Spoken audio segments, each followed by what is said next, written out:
దేవయానిని నూతిలో తోసింది ఎవరు? షర్మిష్ఠి. దేవయానిని రక్షించింది ఎవరు? యయాతి. వేములవాడ భీమకవి ఏ శతాబ్దం వాడు? 11.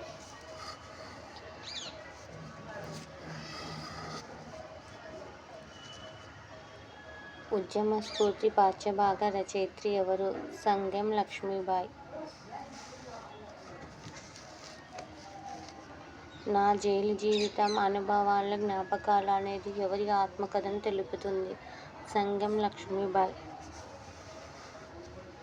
ఆత్మకథలు ఏ పురుష కథనంలో కొనసాగుతాయి? ఉత్తమ పురుష. గురుంగుల రామకృష్ణారావు మంత్రివర్గంలో సంగెం లక్ష్మీబాయి ఏ శాఖ మంత్రిగా పనిచేసింది? విద్యాశాఖ. Thank you. Like, share and subscribe.